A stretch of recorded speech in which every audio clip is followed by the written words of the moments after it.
and we will then look for a motion to approve our minutes from our meeting on the 29th of April. Is there a motion to approve? Motion to approve the meeting minutes from the 29th of April. Second. It's been moved and seconded. Any final discussion on the minutes? Hearing none, all in favor say aye. Aye? Aye. Aye. All right, the motion is carried. We will move into our new business, and our first, we have one item of business before we get to our friends and colleagues from Emerald, and this would just be to rectify the payments for ADC. We had budgeted, and I don't want to steal Jason's thunder if you wanted to take it away, and what your recommendation would be, Mr. Controller. Sure. So for 2021, we initially had a budgeted ADC of $2.25 million. And so we were making 12 monthly payments at $187,500 for this year. But as we all know from last week, our ADC for 2021 actual is $1,767,993. We have made the transfers through May so far at the old amount. So for the remainder of the year, upon board's approval, the new payment recommended would be $118,641.86 for the next 7 months. Okay, thank you, Jason. And for Emerald, I'm so sorry. I'm jumping in. I will respect your motion. I did have a suggestion on doing it differently. But there's a motion, so let's take that first. There's a motion. Is there a second to it? Second. Okay, it's been moved. So the motion is on the floor to do that new payment method. Just a suggestion. What if we do have the money to do just one payment right now? Correct. Correct. We don't. And again, it just, the thinking would be we would just make sure we would just get all the money in, and however the year goes, we would make the payment. I don't know if there's any strategy behind doing that, over the year, because from my sense, it would be that we would be doing it. You do that approach because you might not have the money. You'd want to be a little conservative about how you provide it. But the fact that we do have the resources to do it now, that would allow us to pick up any upswing in the market that might occur this year. Just a thought. I don't want to get too bogged down into the weeds on this one, but again, just a thought. Sure. So we do have the money to do it now. It would be, if we did it all at one shot, it would be $830,493.02. And just to the last point here, so these are just transfers from the general fund to the retirement fund account. They're not really market based, so there wouldn't be any, upside to just doing the transfer now in one amount over 7 separate payments. But to your point, tax revenues and everything are coming in now, so we do have considerable monies in the general fund at the moment that are going to be transferred out either to the retirement account or to the money market at some point. We could do it as one payment right now, and it would resolve it today. There's no benefit one way or the other. Both accounts, the retirement account and the general account, are through M&T, and both, I believe, have the same interest rate. So no benefit one way or the other. Yeah, the only thing I could think of is if we were going to take those funds and put them into the money market, but the interest rates are so low right now that I think, to your point, Mike, we'd probably benefit more from putting it into the retirement fund and reaping those benefits, or reaping those gains instead. Yeah, so this is a technical or a move that we typically make, and I've never really thought much about it. It's just we make the payments, but we actually just move the money into. We don't actually put it into the market. We did that last year. I want to say we'd moved some money directly into our fund, but when these monthly transfers occurring, they're just going into what is the fund? It's just going into the actual. It's going into the retirement bank account, which is where all the pension payments come from. Got it. Typically, it's used to cover the monthly pension payments. We did do that $1 million transfer last year, and that was to capture the significant downswing in the market in March and try to build upon it with an additional investment at the end of March and beginning of April in domestic equities. So that's not a typical move, but like I said, right now there's no Yeah. Sorry, go I ahead. don't want to complicate the simple. I mean, No, it's fine. yeah, Thanks for the maybe clarification, Mike. I won't stand in the way of this motion. Let's not. I apologize for the digression. Um, No, not at all. We could certainly pay it all at once if we want to modify the motion. no, I'm okay with it. I won't stand in the way. I won't stand in the way. Any other That's fine. discussion on That's this? fine. No, it's okay. Any other discussion? Questions? No. Okay. Hearing none, all in favor of the motion, do so by saying aye. Aye. Aye. I Aye. Any opposed? Motion is carried. Okay. All right. Well, Mark and Damien, thanks for your indulgence in our little world here at Center County. We will turn it over to you both. Welcome, and the floor is yours. Great. Well, I'll say the good news is you have the money, and that's the good news, right? So that's a good problem to have. At least you're not debating how do we come up with that $800,000. So always better to have it than not have it. So, well, I'll just kick it off, and then I'm going to turn it over to Damien. Damien's going to drive most of it, and I'll jump in at different parts to go over the quarterly review. As always, just thank you. As I was looking at the quarterly report, it hit me that we've been working with you now for 21 years. So 2000, I think, is when we started, and our average client tenure is about 13 to 14 years. So every day you're still with us is just helping our average. So we appreciate it. No, but it truly has been a wonderful relationship. And I think you guys know from, working with us, most of our at the county level are really long-term relationships. So we appreciate it. We thank you for that. And then also I'll just say we do, it's nice to see you guys back in the office. Damien will talk about our plans. But we do look forward to whenever the time is that we get to see you back in person. And I am definitely looking forward to my open face meatball sandwich. So I've been waiting on that. And I know my oldest son keeps asking me about housing deposits. So I'm assuming he's going back in the fall. So that'll be good too. So anyway, with that, I'm going to turn it over to Damien, and then we'll just we'll sort of ping pong it back and forth along the presentation. And as always, please ask us ask us questions along the way. It's all yours. Great. Damien. Thanks, Mark. Thank you. So I'll just give an overview of how we'll kind of go through the presentation today, and then I'll jump right in. So start with a firm update, then I'll give you a quick update on performance, then kind of dig into some of the macro and microeconomic events that we saw and caused us to kind of shift the portfolio. Then I'll get into specifics on factors that contributed to performance from those micro and macro events, and then finally wrap it up with kind of where we see the opportunities and risks as we head deeper into 2021 and then even further out into 2022 and beyond. So with that, just to give you a firm update, we've had no major changes at the firm. So we have no lost clients, no big changes at the organization. As Mark mentioned, we are planning to have a return to the office sort of in a hybrid manner starting in June. So I think that lines up well with a lot of other companies out there, and also the reopening plan of just lifting capacity constraints here in Pennsylvania. We're pretty much on target with that as well. So that's the firm update. Nothing else to report there.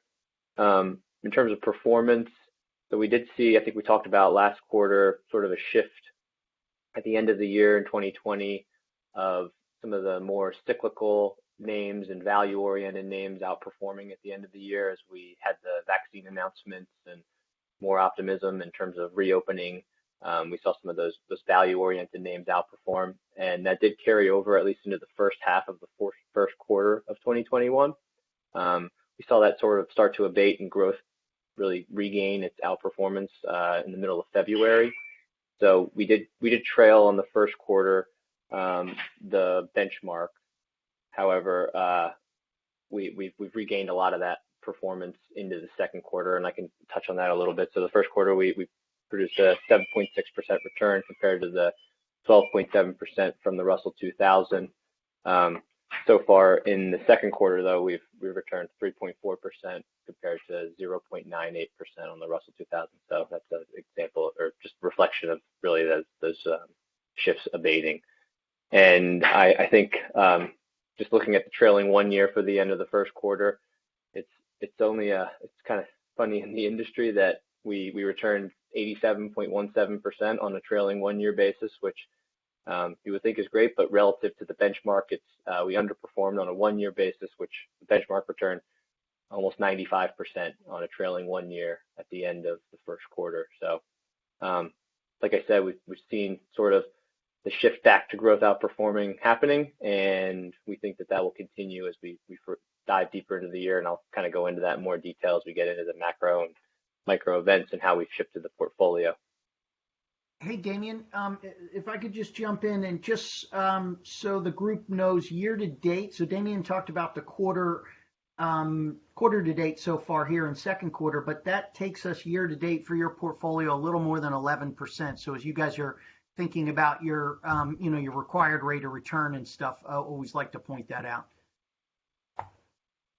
Thanks, Mark. So just to dig into some of the macro events that really impacted the markets and the portfolio, we've seen a lot of that shift to cyclicals continue in the first quarter, as I mentioned, as more people got vaccinated. We've seen a lot more optimism in just the economy reopening, people getting back out there, doing things in person, and just getting back to kind of more of a normal lifestyle. That led to a lot of large flows into the Russell 2000, which we think is really well positioned to do well as the economy reopens, stimulus money comes into the market. So a lot of those flows went into index ETFs, which kind of lifted the entire market. And what we saw was really some of the smallest of the small companies outperforming, and some of the lowest PE or slowest growers outperforming the faster growing companies. And although we do manage the portfolio in a small cap core manner, we have a growth tilt. So we're really looking for more of the fastest growing companies across all the industries, however. So that hurt us in the beginning of the quarter. Since reversed, and the fastest growing companies have started to outperform again in the second half of the first quarter and through the second quarter so far. So we saw those flows really benefit value, and in the deck there's actually a chart on slide 16 that shows those flows, which was 26.2 billion into small caps since November, and more came through the first and second quarters. We have a couple of tables that show some of the returns on the market cap basis, showing the smallest of the small caps outperforming and the slowest growers outperforming on 17 and 18. So if you want to look at those, please feel free to. If you have questions, jump right in.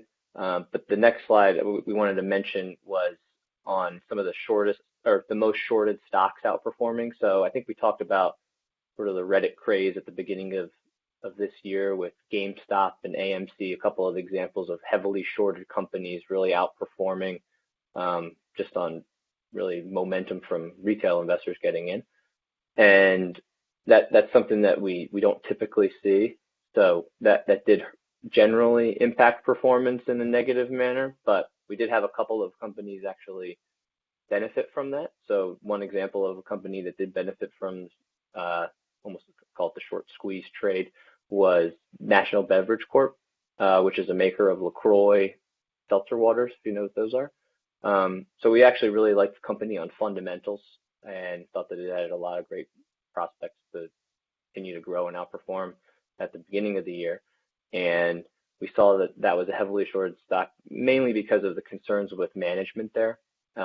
Management team actually did add to additional kind of depth across their C-suite, and really, I think that was one of the reasons that the stock outperformed. But again, the short squeeze in people adding assets to National Beverage Corp caused it to reach its 2 to 3 year growth potential on the stock price within a matter of months. So we actually exited that position after seeing it run up significantly in the first quarter.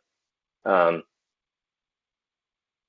I think just one other point on performance and really the cyclicals outperforming is that we saw value outperform growth for the first time by the most significant margin of 16.3% since the fourth quarter of the year 2000, which we haven't seen in a long time.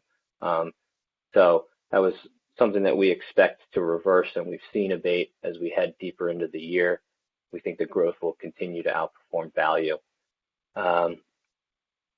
So just to kind of shift gears now and talk about portfolio positioning and what we've seen in our portfolio, as we saw a lot of the growth companies out or underperform, which caused us to look for more opportunities in some of the more cyclical sectors that still have high growth prospects, like financials, industrials, and we were able to position the portfolio, we think, well, to capitalize on those opportunities in those sectors. But we did see underperformance in consumer discretionary, technology, and healthcare. Those were our biggest detractors on the year, which didn't help us regain any of the outperformance that we saw in industrials. So with that, I'll move. Sorry, Mark, did you want to jump in? That's right. Yeah, I just wanted to jump in. I think one of the things to keep in mind is we talk about being, as Damien said, a growth manager. We manage this as a core portfolio, but we have a growth tilt. So when you have this shift to value and names that have really done poorly, really, that then all of a sudden outperform, we will not participate in that. And you've probably noticed over the 20 years when you have a shift like that, we'll adjust the portfolio as Damien's going to talk about, but we won't ever waver off of that sort of search for growth. And so, we'll have these short-term periods where that happens. So, sorry, Damien, I want to just jump in and mention that from a long-term standpoint.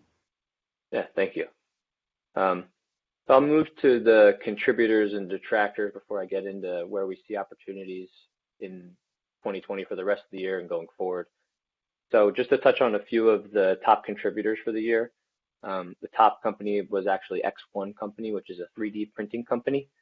And we actually saw them benefit as well from that short squeeze trade. So they had a significant run up in the first quarter, along with a lot of other 3D printing companies out there. Some of the solar companies are involved in printing materials that are used in solar panel construction. So we saw them benefit from that. And then we had nice diversification across the rest of the top performers with Montrose Environmental Group, which was a environmental consulting and engineering firm. They had strong growth and really great earnings at the end of the fourth quarter and first quarter on the report. And we think that they're in a good position to continue to outperform and produce great returns because of their exposure to really the infrastructure, or sorry, not their exposure, but we think they will benefit from the new infrastructure bill coming down the pike and some of the new construction that we see continuing to happen as stimulus money for the industrial build out of the country comes into the market. Dick's Sporting Goods was another top performer as the reopening trade. People are getting back out there, and we're heading into the warmer weather months, so people are buying camping and other equipment that they'll be using outdoors. So they benefited from that. And we saw there's a couple of financial firms on the list here: Bryn Mawr Trust, Orrstown Financial, Citizens, and Northern Corp.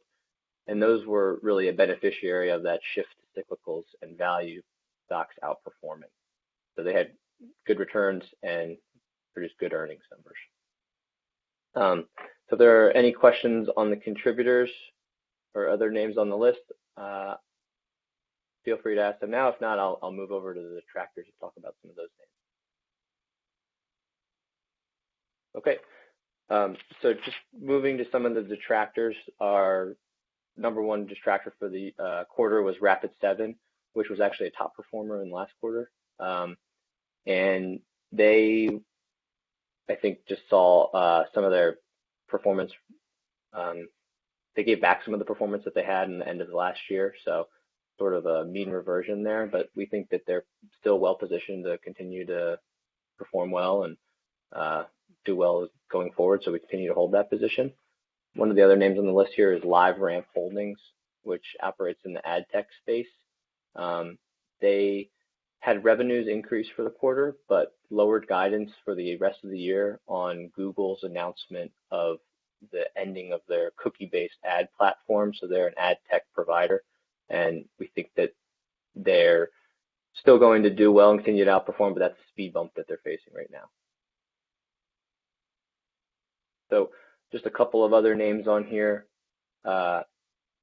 SVMK, which is SurveyMonkey, lowered their guidance on the quarter and did not have great earnings for the fourth quarter of last year, really based on sales goals that they didn't reach, but we think that they'll turn that around and should continue to outperform. Another name that we talked about in the fourth quarter was Palomar Holdings, which was impacted by the hurricanes in the southeast portion of the country. They're a property and casualty insurance company, so they were affected by that. Sorry about that, it's my dog. And then a lot of the other names on the list here are healthcare names, and there was no idiosyncratic really events that happened across the healthcare names, but we saw that really they just didn't perform well given that shift from growth to value stocks outperforming. So, are there any questions on the detractors that I can answer? All right. So just to move to how we've shifted the portfolio and what we're doing in order to really just make sure that we're capitalizing on opportunities out there. As I mentioned, we've sort of leaned a little bit into some of the more cyclical names. So we've increased our exposure to financials and industrials. We've also increased our exposure a little bit in the consumer discretionary space. And to do that, we reduced our exposure in healthcare and technology. And we think that that's well positioned for the rest of the year. So I think we have a nice chart or a nice table on slide 31, which shows our top 10 holdings. And if you look at all the names on that table, you'll see we have nice diversification there. So no two companies on this list operate in the same industry, and most are from various sectors. You'll see multiple sectors on there, and we're proud of that because it just proves that we can find attractive growth prospects across the entire sector market sectors. And Damien, I just jump in. The other thing that you guys know from working with us for as long as you have, having that diversification does help. Help us perform in different types of markets, up markets, down markets, and things like that. So that's been how we've managed the portfolio, from the start 28 years ago. So that's really important to us.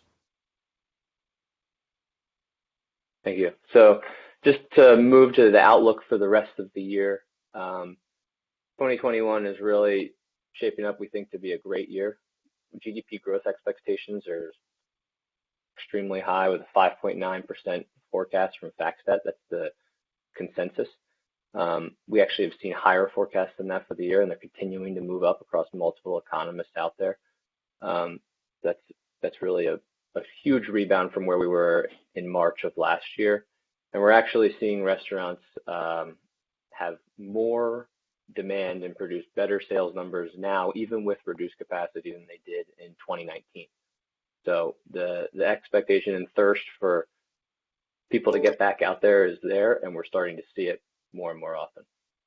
If we could maybe just, and I think it might be helpful, I don't want to put Commissioner Higgins on the spot, but the Restaurant Revitalization Fund, and the two commissioner, that take a step back to Commissioner Higgins's horn a little bit here. He's been out visiting hundreds of businesses face to face, masked appropriately, all that good stuff, but to remind them of these grants and to say, hey, apply.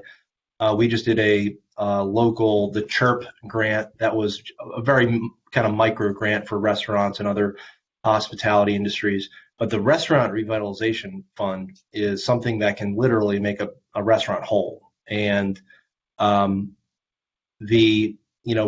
Commissioner Higgins and I were just talking in the office about what that would mean for a restaurant in terms of them doing upgrades to their restaurant, giving employees bonuses. You could see the restaurant industry go through a huge renaissance where they're made whole from all their losses, and just it explodes in terms of what restaurants would look like and the support for them, coupled with people want to get back out to support their restaurants in force. And that hospitality industry, again, they've been through hell over the last, year plus, but they can really make a phenomenal rebound. And especially in Pennsylvania as well. And especially in Center County, we've got an amazing hospitality industry that's been itching to go for quite some time. But I don't know how that would play in the portfolio, or what your kind of thoughts or response would be on that, or what you're hearing from other counties. But it's always interesting to hear how local Pennsylvania companies are aligning themselves to get ready for that kind of explosion of tourism and recreation. Yeah, so we are seeing, like you mentioned, a huge demand from the consumer to get back out there and get back to restaurants and take their families out, and really a huge demand also for employers to come back and start working. I know we see hiring signs all over Lancaster area, and even out where I am in Downingtown, there's signs everywhere for people to come back to work at restaurants. So I think that we've positioned the portfolio well to capitalize on that opportunity. I know that we have leaned into the consumer discretionary sector and have good exposure across restaurants. Mark, I don't know if there's anything you want to add as well on that. No, well, two things. I think one, the comment you made about the fact that they're not at full capacity, but yet they're above their 2019 numbers. Like, when you think about that, that's an incredible statement. And then the other thing that I think is amazing with the restaurant industry, and really all industries through this pandemic, but especially on the restaurant side, they've been so adaptable and adjusted so quickly. When you think about how they've had to adjust their business over the course of the last 12 to 15 months, and I'm not sure if innovative is the right term, but adaptable, adjustable, and maybe even innovative in terms of how they're serving customers, how they've adjusted to the lower capacity, how they've adjusted to takeout, and now you're seeing, right? I mean, 15 months ago, you probably never heard of a ghost kitchen, and now all I hear are ghost kitchens, right? They're popping up all over the place to meet this demand, and they're not just they're ghost kitchens of existing restaurants, right? Where the owner is saying, hey, you know what, I can capitalize on sort of this new trend. So I think all the points, Mike, that you make and Damien made, they're all spot on, and it's really interesting to see. I think just how adaptable and how they've been able to adjust these business owners. And most of those restaurants, right, are small business owners.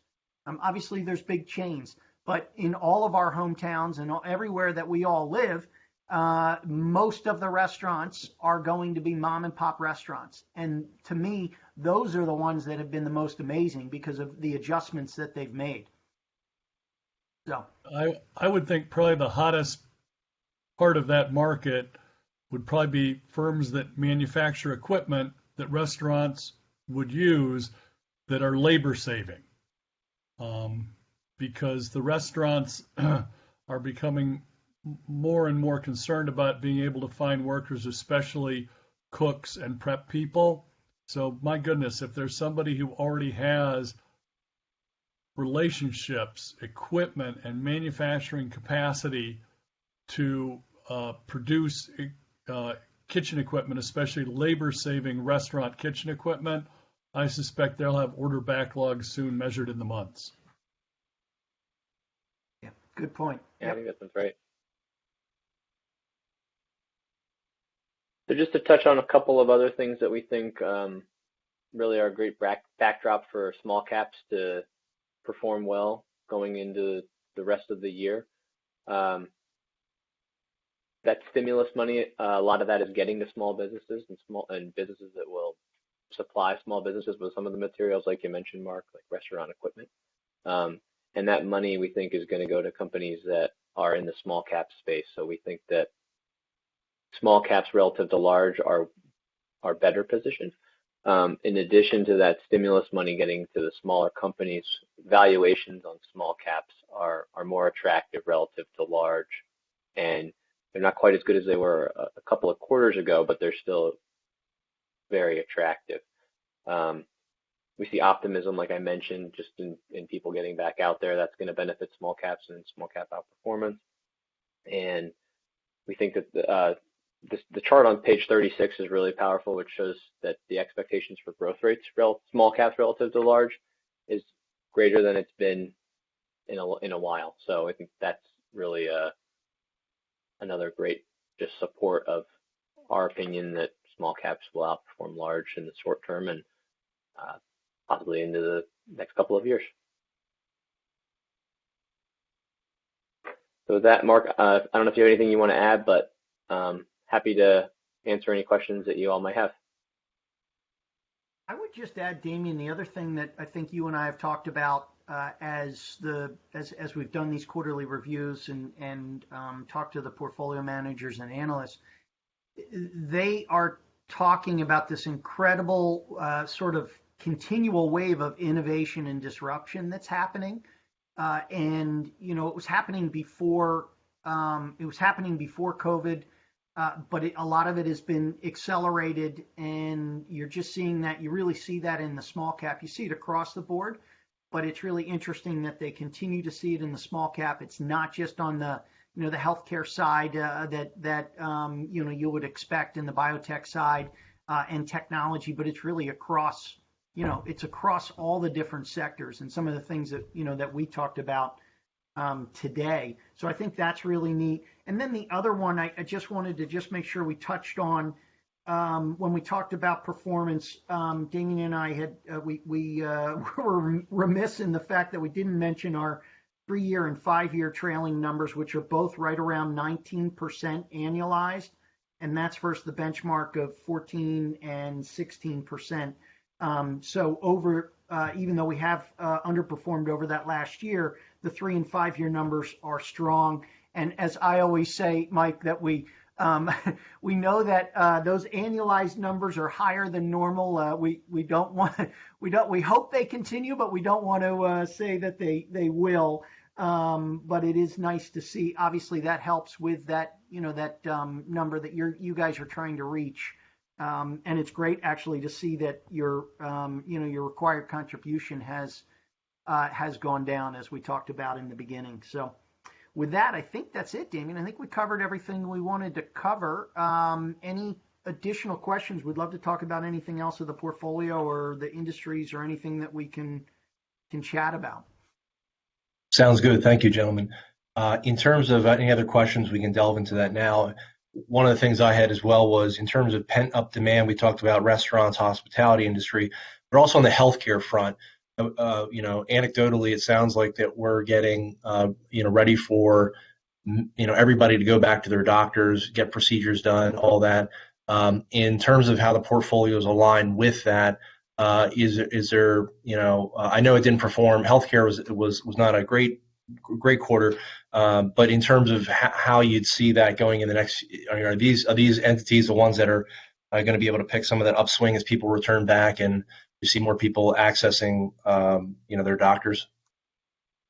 Yeah, that's a great question and a great point. And I think one of the things that I didn't mention is some of the names in the portfolio were impacted by just people not being able to get to trials because of all of the people that are out there focused on getting their COVID vaccines and all of the manufacturing that's gone towards the COVID vaccines and just tackling COVID. So as more and more people get vaccinated, those trials will start to see more and more people participate, more drugs will actually move through approval process, and we'll also see more of the manufacturing shift from COVID vaccines to some of the other drugs that are being developed out there. So yes, to answer your question, we think that healthcare will certainly rebound, and not that it hasn't performed well, but will continue to be a top performer within small caps. Yeah, and I would add that I know that the team has been looking at those names that would benefit from surgeries happening again, and then all the ancillary things. So that's part of what they're looking at, and they, healthcare normally is not what you would call a cyclical industry, but yet COVID has turned everything upside down, as we all know, and so parts of healthcare actually are acting, or we believe are going to act like cyclicals, where people are going to be going back to the doctors, as you said, and Damien mentioned about, trials being able to get back on track and things like that. And it's kind of ironic that the biotech industry segment has underperformed in the last 3 to 6 months, given we're in the middle of a global pandemic. But that's part of the reason why. And the other reason is there's a new head of the what is it, the FDA or whatever it is, and so they're starting to feel out what is going to look like in terms of trials and expectations. So, and that typically happens with a new administration, obviously, and a new head.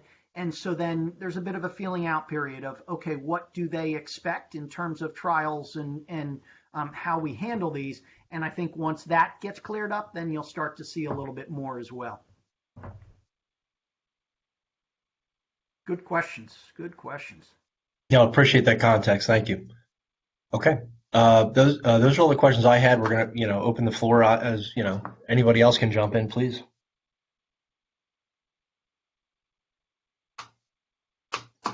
Okay. And always first quarters are sort of, we're waiting, that fourth quarter is always the one that we're really interested in, but still this gives us good context.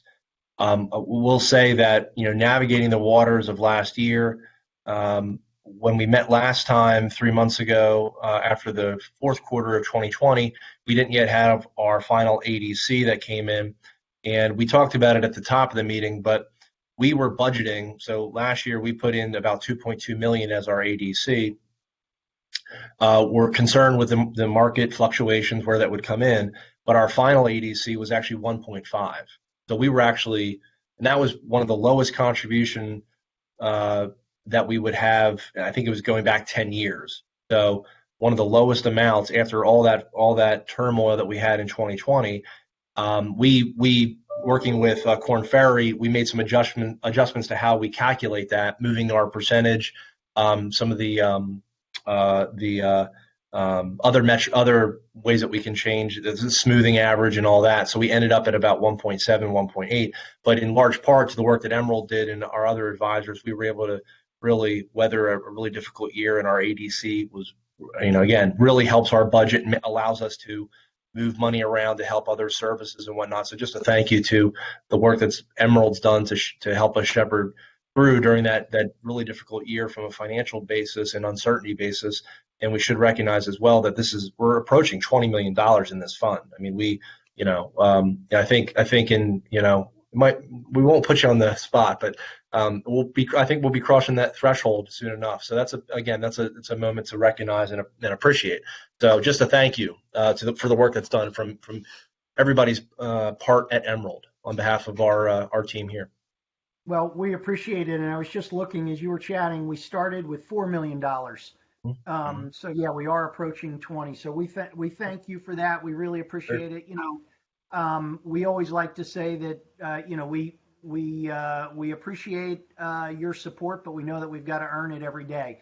And I always say to you guys, right, you're elected officials, so you're just like us, right? We all have to earn our keep every day, and that's how we like it. So, which is good. So, we appreciate it. And it's, as I said, we've had a great relationship. The team works hard.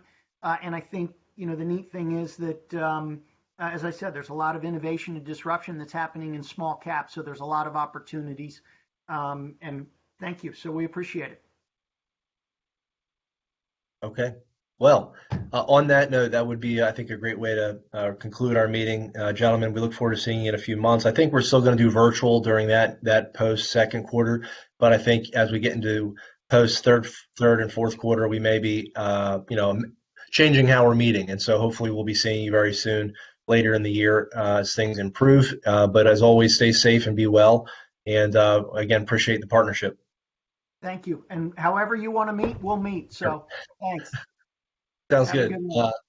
Absolutely. Thank you, Damien. Thank you, Mark. We would look then for a motion if there's no other, and just to check with our controller, do we have any other business that you'd like to put before us, Mr. Controller? We do not today, no. Okay. All right. We would then look for a motion to adjourn our retirement board meeting. Motion to adjourn at 11:44. Second. I'll let Steve have it. I think it was Jason. Was it Jason or? Yeah, I'll give it to Colleen though. I can. Okay, all right. Moved by Commissioner Higgins, seconded by Treasurer Kennedy. All those in favor of adjourning, say aye. Aye. Aye. Aye. Aye. Motion carries. Thank you all. See ya. Take care. See you guys. Thanks, Mark. Thanks, Damien. Later. Take care. Thank you. Thank you.